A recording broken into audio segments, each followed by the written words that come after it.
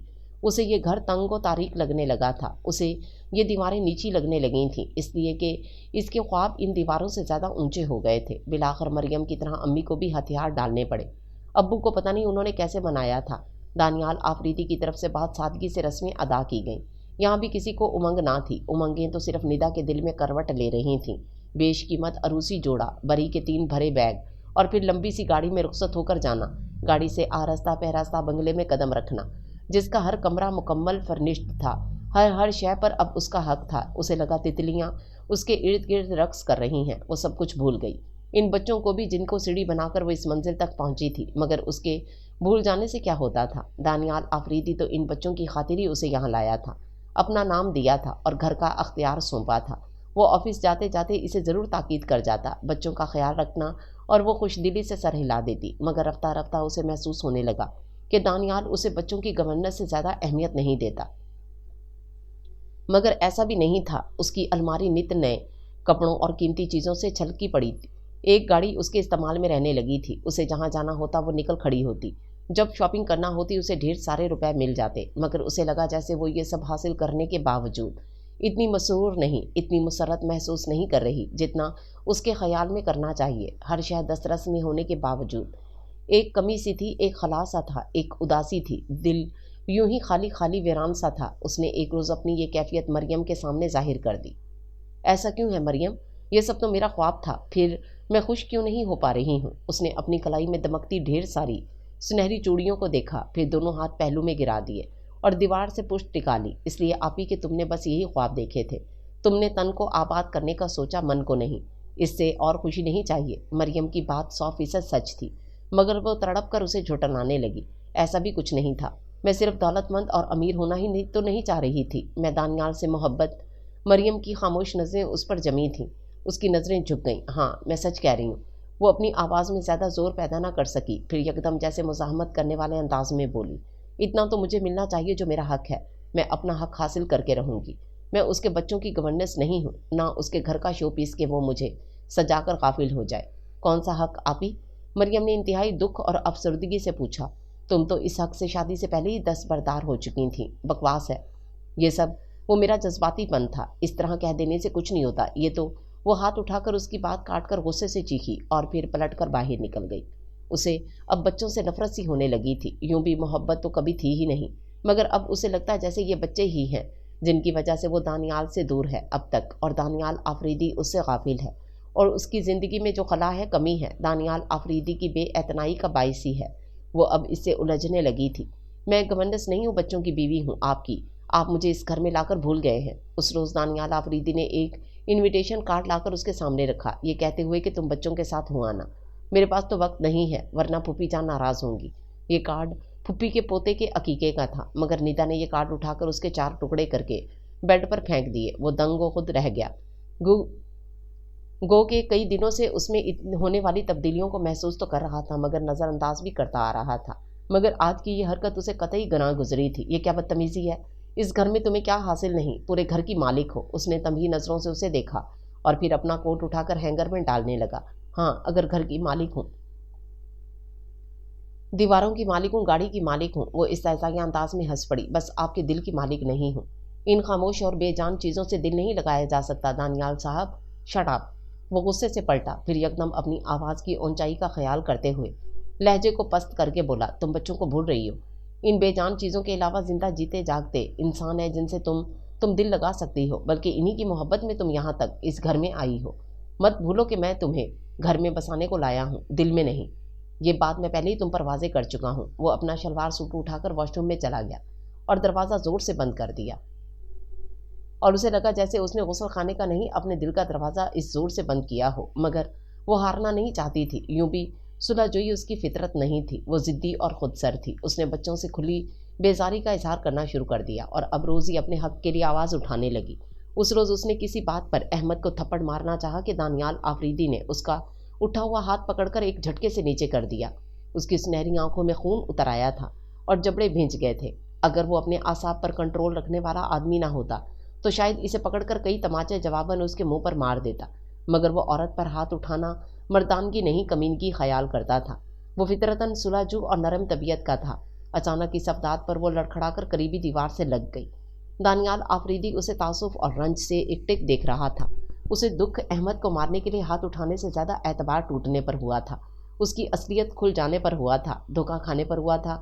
تو ندا عثمان، تم نے میرے بچوں کو محض سیڑھی بنانے کے لیے استعمال کیا، ان سے محبت کا ڈھونگ رچایا تھا تم نے۔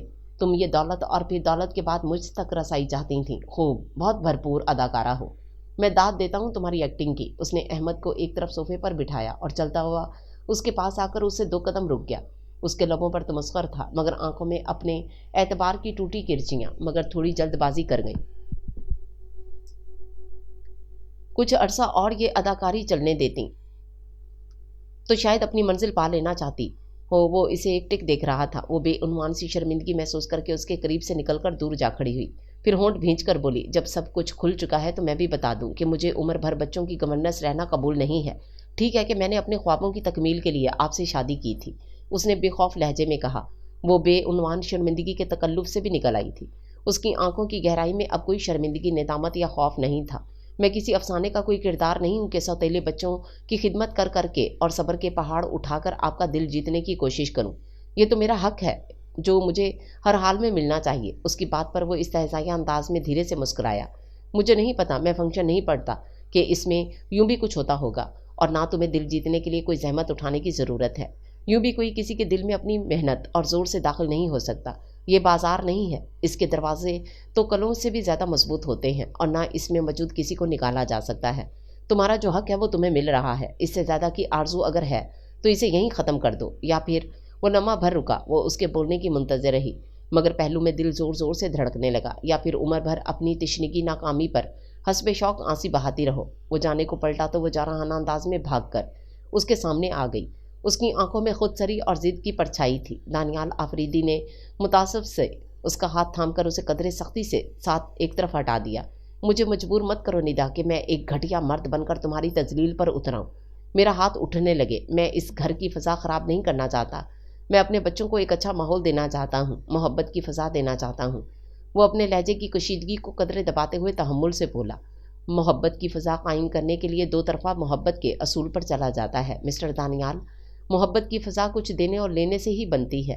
تم خود غرض اور مفاد پرست عورت ہو، تم سے محبت کی جائے، تمہیں محبت دی جائے، نہیں، قطعی نہیں۔ تم اس قابل ہی نہیں ہو۔ جس رشتے کی بنیاد ہی جھوٹ اور مفاد پر رکھی ہو، وہ رشتہ کبھی مضبوط نہیں ہوتا۔ تم نے میرے بچوں کا اعتماد توڑا ہے اور محبت کی توقع کر رہی ہو۔ وہ اہانت کے احساس سے سلگ کر رہ گئی۔ وہ اسے نہایت تعصب آمیز اور ترہم بھری نظروں سے دیکھ رہا تھا۔ پھر اس نے احمد کی انگلی پکڑی اور اسے لے کر کمرے سے نکل گیا۔ وہ اپنے بکھرتے اعصاب کے ساتھ کتنی دیر کھڑی رہ گئی۔ اس کا رواں رواں جیسے انگاروں پر رکھ دیا گیا تھا۔ وہ سلگ رہی تھی، مگر اس نے فیصلہ کر لیا، وہ مزید برداشت نہیں کرے گی۔ وہ اس گھر میں اپنی حیثیت منوا کر رہے گی یا پھر نہیں رہے گی۔ دوسرے روز اس نے اپنا بیگ بھرتے ہوئے چٹکتے لہجے میں اپنا فیصلہ سنایا، اور وہ خاموشی سے سنتا رہا۔ پھر ایک گہری سانس بھر کر کندھے اچکاتے ہوئے بولا، میں تمہیں نہیں روکوں گا۔ یوں بھی میں جبر کا قائل نہیں ہوں۔ تم عمر کے جس دور سے گزر رہی ہو وہاں یہ تقاضے کچھ غلط بھی نہیں ہیں، مگر میں تمہیں پہلے ہی سمجھا چکا تھا کہ میرا وجود خالی مکان کی طرح ہے، تمہیں یہاں ویرانی کے سوا کچھ نہیں ملے گا۔ مگر اس وقت تمہاری ضد کا پس منظر میرے سامنے نہیں تھا۔ تم نے غلط بیانی سے کام لیا، اور اب اپنے ہی جال میں دراصل تم خود پھنس گئی ہو۔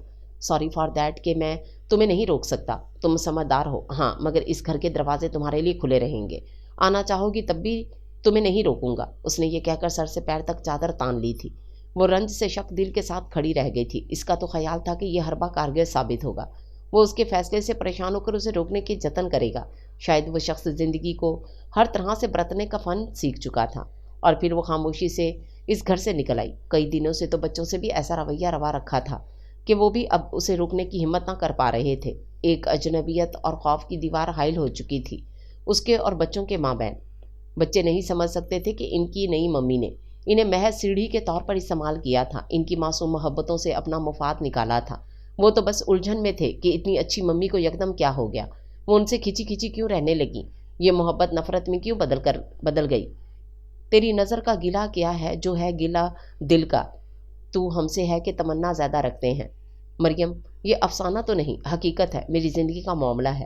وہ اب مستقل افسردگی کے گھن میں رہنے لگی تھی۔ کبھی اضطراب، کبھی گہری تھکن چھانے لگتی تو کبھی پچھتاوے ڈسنے لگتے اور کبھی اپنی محرومی کا احساس ستانے لگتا۔ افسانے بھی حقیقت سے متاثر ہو کر ہی لکھے جاتے ہیں آپی، فکشن اور فیکٹ میں تھوڑا ہی تو فرق ہے۔ برحال مریم اس کی آزردگی اپنے اندر محسوس کر رہی تھی۔ تم نے ایک محبت پانے کے جتن میں بچوں کی محبت بھی کھو دی آپی۔ اس نے دکھ سے اسے دیکھا، وہ ہونٹ بھینچے چائے کے مگ پر نگاہیں جمائے ہوئے تھی۔ ایک دم سر اٹھا کر سلگتی نظروں سے مریم کو دیکھا اور بولی، وہ میرے بچے نہیں ہیں، پھر میں کیوں ان کی محبت حاصل کرنے کے جتن کروں؟ میرا خواب، میری آرزو یہ بچے کبھی نہیں رہے ہیں۔ میں اتنے بڑے دل کی نہیں ہوں۔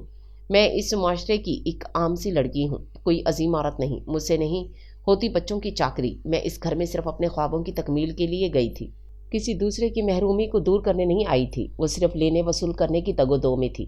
وہ ایک عظیم عورت تو کیا، ایک عام سی صابر عورت بننے پر بھی تیار نہیں تھی۔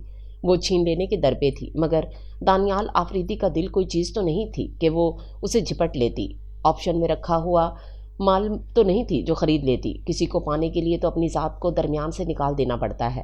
ہزار قربانیاں مانگتی ہے یہ محبت۔ محبت کے راستے اتنے سہل کب ہیں آپی؟ یہ تو صرف دور سے پودے پر کھلا ہوا گلاب کا پھول دکھائی دیتی ہے جو آنکھوں کو دیکھنے سے بھلا لگتا ہے، مگر قریب جاؤ تو احساس ہوتا ہے اس پھول کو پانے کے لیے کتنے کانٹوں سے الجھنا پڑے گا۔ بے شک محبت چلچلاتی گرم صحرا میں ٹھنڈا میٹھا چشمہ بھی ہے، مگر اس نے وہیں دیوار سے پشت لگا کر آنکھیں موند لیں۔ محبت مڑتی ہے، مگر کبھی جو دل کے مندر میں کہیں پر ٹوٹ جائے تو محبت کانچ کی گڑیا فضاؤں میں کسی کے ہاتھ سے گر کر چھوٹ جائے تو محبت آبلہ ہے کرب کا اور پھوٹ جائے تو محبت روگ ہوتی ہے، محبت سوگ ہوتی ہے۔ اس کی آنکھ سے بے آواز پانی بہہ رہا تھا جیسے وہ ایک عرصے سے اپنے اندر اتارتی آئی تھی۔ وہ کالج گیٹ سے نکلی تو مرتضیٰ حسن کو بائک پر اپنا منتظر دیکھ کر چکرا کر رہ گئی۔ آپ پھر آ گئے؟ وہ اس کی طرف چلی آئی۔ وٹ ڈو یو مین پھر آ گئے؟ اس نے گھور کر اسے دیکھا۔ میں کوئی تھرڈ ریٹ عاشق ہوں جو تمہاری راہ میں آ جاتا ہوں تمہیں تنگ کرنے؟ خیر تھرڈ ریٹ عاشق تو نہیں ہے، مگر ان میں ضرور آ جاتے ہیں۔ وہ بھی اسے چھیڑنے کے غرض سے بولی، پھر قدرے سنجیدگی کے ساتھ بولی، اچھا نہیں لگتا مرتضیٰ بھائی اس طرح آپ کا کالج آنا اور میرا آپ کے ساتھ بیٹھنا؟ آپ کو پتہ نہیں یہاں لمحوں میں رنگین کہانیاں بن جاتی ہیں اور سب کے ہاتھ مشغلہ آ جاتا ہے۔ اس کے لہجے میں دبا دبا احتجاج تھا، مگر وہ بے پرواہی سے کندھے اچکا کر بائک سنبھال کر بیٹھ گیا۔ بننے دو، کیا حرج ہے؟ کبھی رنگین کہانی کا کردار بن جانے میں بھی مزہ ہے۔ ہاں حرج تو نہیں، بس ذرا بدنامی ہی تو ملے گی، تھوڑی رسوائی۔ وہ اسے خشمگی نظروں سے گھورنے لگی۔ سادہ سے سفید شلوار قمیض میں دھوپ سے نہائے پھول کی طرح دل آویز لگ رہی تھی۔ مرتضیٰ حسن نے چہرہ موڑ لیا اور اس کے بیٹھتے ہی بائک سٹارٹ کر دی۔ سنا نہیں تم نے، بدنام ہوئے تو کیا نام نہ ہوگا؟ مگر کس نے کہا مجھے نام کا شوق ہے؟ وہ ہوا سے اڑتی چادر سنبھالتے ہوئے بولی، بہرحال آئندہ محتاط رہیے گا۔ مثلاً کیسے؟ وہ بائک ہوا میں اڑاتا اسے غیر سنجیدگی سے پوچھنے لگا۔ برقع پہن کر آؤں یا سفید داڑھی اور سفید بالوں کے گیٹ اپ میں، تاکہ کوئی رنگین کہانی نہ بنے؟ اس نے کہتے ہوئے سائیڈ مرر سے اس کو دیکھا، پھر اس کے چہرے کے زاویے دیکھ کر ہنس پڑا۔ بائک اس نے ایک کیفے کے آگے روک دی اور اس کی نگاہوں میں ابھرنے والا سوال زبان سے ادا ہونے سے پہلے جلدی سے بولا، شدید قسم کی بھوک لگی ہے، دیکھو ذرا اپنی رسٹ واچ، یہ لنچ کا ٹائم ہی ہے نا؟ وہ یکدم سنجیدہ ہو گئی۔ آپ لنچ گھر پر بھی تناول فرما سکتے ہیں، یہاں آنا ضروری تو نہیں تھا؟ ضروری تھا، لنچ اتنا ضروری نہیں تھا جتنا یہاں آنا ضروری تھا۔ دراصل میں تم سے بات کرنا چاہتا ہوں اور وہ باتیں گھر پر نیتا کی موجودگی کے باعث نہیں ہو سکتی۔ بہرحال یہ بھی صحیح نہیں۔ وہ خفیف سی ناراضگی کے ساتھ بائک سے اتر کر جیسے بحالت مجبوری اس کے ساتھ چلنے لگی۔ وہ ضدی نہیں تھی اور نہ ہی اپنی بات منوانے کا ڈھنگ اسے آتا تھا۔ وہ خاموشی کی فضا میں لنچ کرتے رہے۔ پھر یکدم خیال آنے پر اس نے پانی کا گلاس اٹھاتے ہوئے مرتضیٰ حسن کی طرف دیکھا۔ آپ کو تو کچھ ضروری باتیں کرنا تھیں۔ اس کے استفسار پر اس نے گہری سانس بھری۔ تھینک گاڈ تمہیں یاد تو آیا، میں سمجھا ابھی کھا پی کر کہو گی اب گھر چلیں، اور میری تو مفت میں اتنی پاکٹ منی ماری جاتی۔ وہ جھیم کر ہنس پڑی۔ یہ آپ اتنے غیر سنجیدہ کب سے ہو گئے ہیں؟ اسے حقیقتاً حیرت ہوئی تھی۔ جب سے زندگی سے سمجھوتا کرنا سیکھ لیا ہے، اس نے کہا تو اس کا اٹھا ہوا سر اسی زاویے پر کچھ دیر ٹھہر گیا۔ وہ اس کے چہرے کی طرف دیکھتی رہی۔ ہاں مریم، جب سے یہ دل ٹوٹا، اور دل تو کیا یہ جو خواب بچپن سے دکھایا جا رہا تھا اسے یکدم چھین لیا جائے تو اذیت تو ہوتی ہے نا؟ میرے ساتھ بھی یہی ہوا۔ ایک نام سنتے سنتے آرزوؤں کا محل تعمیر ہو گیا تھا۔ ایک انس دھیرے دھیرے محبت میں بدلنے لگی تھی۔ وہ لمحہ بھر رکا۔ مریم نے کرب سے لب دانتوں میں دبا کر سر جھکا لیا اور بے حد اپنایت اور نرمی سے میز پر رکھے اس کے ہاتھ پر اپنا ہاتھ رکھ کر گویا بے نام سی تسلی دینا چاہی۔ اپنے گرم ہاتھ پر اس کا ٹھنڈے میٹھے چشمے جیسا ہاتھ کا لمس محسوس کر کے وہ چونک سا گیا، پھر ہولے سے مسکرا دیا۔ تھینک یو، مگر مریم اب میں اس اذیت سے نکل آیا ہوں۔ میں نے سوچا کہ زندگی صرف اپنی خواہشوں کے حصول میں تو نہیں کاٹ دینی چاہیے۔ ہمارا وجود بہت سے لوگوں سے وابستہ ہے، بہت سے لوگوں کی ہم سے خوشیاں، سکون اور وقار وابستہ ہے۔ یہ دیکھو، یہ سب لوگ جو ہمیں مطمئن نظر آتے ہیں، یہ ہمارا خیال ہے۔ ہر شخص اندر سے کچھ مضطرب، پریشان یا دکھی ہوگا۔ زندگی سیدھی سڑک کی مانند ہوتی تو شاید ایک جمود طاری ہوتا، دنیا اتنی رنگ برنگی نظر نہ آتی، ایک سا ہی رنگ چھایا رہتا، نہ امنگیں ہوتی، نہ خواہشیں جنم لیتی، نہ امیدوں کا کھیل ہوتا۔ یہی زندگی ہے، اور اس زندگی میں خوشیاں بھی ہیں اور دکھ بھی چھپے ہیں۔ مریم کھچے کھچے اعصاب کے ساتھ کچھ بے یقینی سے کیفیت میں جیسے بنا سانس لیے دیکھے جا رہی تھی۔ اس کے لہجے میں سنجیدگی تھی۔ مریم، جب علم ہو جائے کہ جسے آپ ہیرا سمجھ کر اس کے کھو جانے کا غم منا رہے تھے، وہ ہیرا نہیں عام سا پتھر ہے، تو کیا پھر بھی غم منایا جا سکتا ہے؟ وہ یکدم دونوں ہتھیلیاں میز کی سطح پر ٹکا کر اس کی کھلی آنکھوں میں جھانکتے ہوئے بولا تو وہ سٹ پٹا کر پیچھے ہو گئی۔ میں ندا کو پتھر نہیں کہہ رہا، مگر یہ ضرور کہوں گا کہ وہ گوہر نایاب بھی نہیں تھی۔ یہ تو مجھے اس وقت ہی احساس ہو گیا تھا جب اس کے قدم دانیال آفریدی کے بنگلے کی طرف گشاں پلیز سٹاپ اٹ۔ وہ جھٹکے سے کرسی دھکیل کر ایک دم کھڑی ہو گئی۔ مرتضیٰ نے دیکھا اس کا چہرہ سرخ ہو رہا تھا۔ یہ سرخی ناگواری کی تھی۔ آپ یہی باتیں کرنے لائے تھے مجھے یہاں؟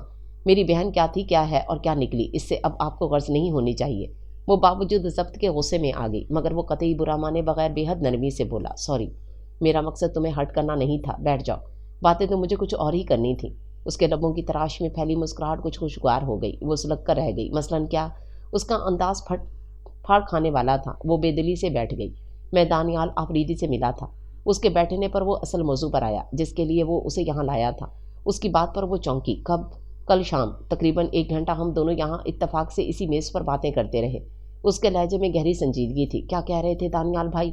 وہ دھڑکتے دل کے ساتھ پوچھنے لگی، مگر مرتضیٰ جواب دینے کے بجائے کرسی کی پشت سے ٹیک لگا کر کچھ دیر خاموشی سے اس کی طرف دیکھتا رہا، پھر یوں گہری سانس بھر کر مسکرایا جیسے انتہائی بچکانہ سوال سن لیا ہو۔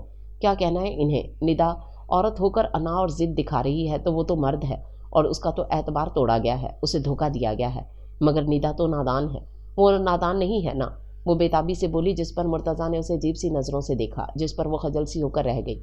نادانی میں کوئی کسی کو دھوکہ نہیں دیتا، اور ان ننھے بچوں کو جسے اس نے اپنا کر اب تنہا کر ڈالا، سائے کا احساس دلا کر دھوپ میں کھلا چھوڑ دیا، کیا قصور ہے ان معصوم بچوں کا؟ جبکہ دانیال نے پہلے ہی اس پر واضح کر دیا تھا کہ وہ اسے عزت دے گا، محبت نہیں، اور اس وقت اس کا تقاضا بھی محبت نہیں تھا۔ پھر تقاضے کیوں بڑھ گئے؟ اور وہ بولتے بولتے ایک دم ہونٹ بھینچ کر چپ ہو گیا۔ وہ سر جھکا کر آنکھوں میں امڑنے والے آنسوں کو نہ روک پائی۔ مریم، اسے سمجھاؤ کہ وہ اس گھر میں چلی جائے، ابھی دروازے کھلے ہیں، ایسا نہ ہو کہ یہ راستہ بھی گم کر دے۔ دولت، عزت، محبت، سب کچھ تو یکمشت ہاتھ نہیں آ جاتا نا، کسی ایک کو تو قربانی دینا پڑتی ہے۔ وہ متاسف گہری سانس کے ساتھ جیسے ذہن سے ساری تلخی، ساری کبیدگی اور رنجیدگی کو خارج کرتے ہوئے اس کی طرف دیکھا جو ایک دم بجھی اور خاموش دل گرفتہ نظر آ رہی تھی۔ اس کا دل چاہا وہ بے حد نرمی کے ساتھ اس کے بھیگے چہرے کو اپنی انگلیوں کے پوروں سے پہنچ دے، مگر پھر یکدم اس نے ہونٹ بھینچ کر رخ موڑ لیا اور بائک سٹارٹ کر دی۔ دوسرے روز مریم نے خود دانیال آفریدی سے رابطہ کیا۔ وہ مریم کی بے حد عزت کرتا تھا، اسے بالکل چھوٹی بہن کی طرح سمجھتا تھا۔ دیکھو مریم، تمہارے، میرے یا مرتضیٰ کے چاہنے سے کچھ نہیں ہوگا۔ ندا کیا چاہتی ہے میں نے کہا نا، میرے گھر کے دروازے کھلے ہیں اس کے لیے، اگر وہ آنا چاہے تو ضرور آ جائے۔ میں نے اس سے شادی کی ہے، کوئی کاروباری ڈیلنگ نہیں کی۔ یہ گھر جتنا میرا ہے اتنا ہی اس کا بھی ہے۔ وہ بے حد ملائمت سے بات کر رہا تھا۔ وہ خود شرمندہ سی ہو گئی۔ کیا آپ خود ندا کو آ کر اسے منا کر نہیں لے جا سکتے؟ وہ قدرے ڈرتے ہوئے بولی تو لمحہ بھر اس طرف خاموشی چھا گئی۔ شاید اسے مریم کا لحاظ نہ ہوتا تو وہ کوئی سخت بات کہہ دیتا، تاہم تحمل سے بولا، ہمارے درمیان ایسا کوئی تعلق نہیں ہے مریم۔ اس کا لہجہ سپاٹ تھا، یوں بھی یہ غرض کا رشتہ سمجھ لو۔ اسے دولت کی ضرورت تھی، مجھے میرے بچوں کے لیے گورننس کی۔ اس کا انداز شفاف تھا۔ بے شک وہ لمحے آپ دونوں کو غرض کی زنجیروں سے جکڑے تھے، مگر کوئی بھی دو انسان اتنا عرصہ ایک دوسرے کے ساتھ رہتے ہوئے گزاریں تو ان کے درمیان ایک طرح کی یگانت پیدا ہو جاتی ہے۔ وہ ایک دوسرے پر انحصار کرنے لگتے ہیں۔ دلی تعلق نہ ہونے کے باوجود ایک اعتبار کا رشتہ قائم ہو جاتا ہے۔ روز ملنے اور جدا ہونے والے لوگوں سے کہیں زیادہ ساتھ رہنے والا ساتھی قابل اعتماد ہوتا ہے، اور پھر یہ ہر شخص اپنے قریب کے درختوں کی چھاؤں ہی حاصل کرتا ہے۔ میرے نزدیک تو انسان کی چھاؤں درخت کی چھاؤں سے کہیں زیادہ گہری اور طمانینت انگیز ہوتی ہے۔ وہ دلائل سے اسے قائل کرنے کی کوشش کر رہی تھی۔ اس کی بات پر وہ ذرا سا ہنسا۔ یہ باتیں تم نے ندا سے کہیں؟ وہ تو نادان ہے۔ وہ کچھ جھینپ کر قدرے بوکھلا کر بولی، وہ نادان ہے، حیرت ہے، اور تم اسے چھوٹی ہونے کے باوجود نادان نہیں ہو۔ اینی وے، وہ اپنے جملے کی سختی اور کاٹ کو محسوس کرتے ہوئے ایک لمحے کو چپ ہو گیا، پھر توقف کے بعد گہری سانس بھر کر بولا، بہرحال جس طرح ہر درخت سایہ نہیں دے سکتا، اس طرح کچھ انسان بھی بے سائباں ہوتے ہیں۔ ان کے سائبان میں چھاؤں نہیں، دھوپ ہوتی ہے۔ اس کا لہجہ بڑا روکھا اور بے اعتبار سا تھا۔ وہ افسردگی سے ریسیور کو گھورنے لگی۔ یوں بھی اعتبار زبردستی یا کسی دھمکی سے حاصل نہیں کیا جا سکتا، یہ تو مقابل کی سوچ میں دھیرے دھیرے اترتا ہے، جیسے ڈھلتی رات کی مدھم تاریکی میں سورج کی نرم روشن کرن دھیرے دھیرے اتر کر تاریکی کا سینہ چیر دیتی ہے۔ مگر ایسی کوئی کوشش ندا کرنے کو تیار نہیں تھی، الٹا وہ دانیال آفریدی کا اعتبار توڑ کر خود کو ہی مظلوم ترین ہستی سمجھ رہی تھی اور ان حالات میں خود کو ہر الزام سے بری سمجھ رہی تھی۔ اس کا واویلا تھا کہ اس کے ساتھ دھوکا ہوا ہے، وہی مظلوم اور دکھی ہے، وہ سب سے ہی متنفر ہو بیٹھی تھی۔ مریم نے ریسیور رکھتے ہوئے سوچا کہ اسے بھی اب چپ ہو کر بیٹھ جانا چاہیے، ہو سکتا ہے کہ اس کا فیصلہ وقت خود اپنے ساتھ لے کر آئے۔ وہ ابھی اپنا کالج کا جرنل مکمل کر کے لیٹی تھی اور عادت کے مطابق ہلکی آواز سے ریڈیو کھول رکھا تھا، تب امی کمرے میں داخل ہوئیں اور اس کے پلنگ کے آخری سرے پر بیٹھ گئیں تو وہ چونکی، آنکھوں سے بازو ہٹایا، پھر اٹھ کر بیٹھ گئی۔ کیا بات ہے امی؟ میں تو سمجھی آپ سو رہی ہوں گی۔ کہاں دن میں سونا، اب تو راتوں کی بھی نیندیں اڑ گئی ہیں۔ وہ گہری سانس بھر کر پلنگ کی چادر پر ہاتھ پھیرنے لگی، پھر خیال آنے پر اس کے چہرے کی طرف دیکھتے ہوئے دھیرے سے بولی، مریم کچھ کہنا تھا تم سے۔ اس نے نرمی سے ان کے ہاتھ پر اپنا ہاتھ رکھ دیا۔ ہاں ماں ہو کر اجازت طلب کر رہی ہیں، کیوں شرمندہ کر رہی ہیں امی؟ کہیے، بے دھڑک کہیے۔ اس کا لہجہ تسلی آمیز تھا۔ امی نے نہال ہو کر محبت آمیز نظروں سے اسے دیکھا۔ تمہاری خالہ کئی دنوں سے کہہ رہی ہیں مرتضیٰ اور تمہارے رشتے کے لیے، مگر میں تمہاری رائے لیے بغیر کیا جواب دیتی؟ اس کے اعصاب پر گویا بم گرا تھا، وہ گمسم سی رہ گئی۔ اس نے کھچے کھچے اعصاب کے ساتھ سخت بوجھل انداز میں امی کی طرف دیکھا، جنہوں نے نگاہیں ملنے پر چہرہ جھکا لیا تھا۔ یہ کوئی مایوب بات تو نہیں ہے، ندا نہ صحیح تم صحیح۔ اور کون سا ندا مرتضیٰ کے نکاح میں تھی؟ انہوں نے سمجھانے والے انداز میں سر اٹھا کر کہا، مرتضیٰ میں کیا کمی ہے؟ میں تو ندا کی نادانی، کم عقلی اور اس کی جذباتی پن پر اب تک متاسف ہوں، مگر خیر۔ انہوں نے قدرے بوجھل سانس سینے کی تہہ سے جیسے کھینچ کر فضا کے سپرد کی تھی اور ایک بار پھر اس کی طرف دیکھا جو سر جھکائے لب دانتوں میں جکڑے ہوئے بیٹھی تھی۔ کوئی نہیں جانتا کہ آنے والا وقت آپ کے لیے کیا خبر لاتا ہے۔ وقت سے خوشیاں کشید کرتے ہوئے کبھی خیال تک نہیں آیا کہ آنے والا کوئی لمحہ جھولی میں ناقابل برداشت دکھ ڈال جائے گا، اور کبھی اداس ملول شامیں گزارتے ہوئے احساس تک نہیں ہوتا کہ کوئی مہکتے رنگ جیسی مسرت سے ہمکنار کر دے گا۔ مگر اس نے تو اب سوچنا ہی چھوڑ دیا تھا، اچھا یا برا۔ بہت پہلے بھی جب کچھ پانے اور چاہنے کی خواہش تھی، اور اب جب کچھ طلب ہی نہ رہی تھی۔ اس نے سوچا پتہ نہیں اسے امی کی بات پر دکھ ہوا ہے یا خوشی، یا گہرا صدمہ، یا صرف حیرت کا حملہ ہے دل پر۔ ہاں بس بہت سے آنسو آنکھوں سے یوں بہہ رہے تھے جیسے کسی دریا کا بند ٹوٹ گیا ہو۔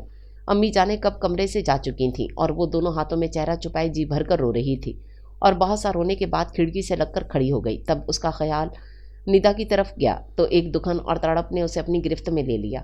وہ سر شیشے پر ٹکا کر گہری سانس بھر کر فضا میں دھیرے دھیرے اترنے والی تاریکی کو دیکھنے اور محسوس کرنے لگی۔ چاند راتوں کا ڈھب نہیں معلوم، کوئی آئے گا کب نہیں معلوم، ہم تو وہ ہیں کہ جن کو خود اپنی وحشتوں کا سبب نہیں معلوم۔ امی اٹھتے بیٹھتے اس سے جواب مانگتی اور وہ الجھ کر رہ جاتی۔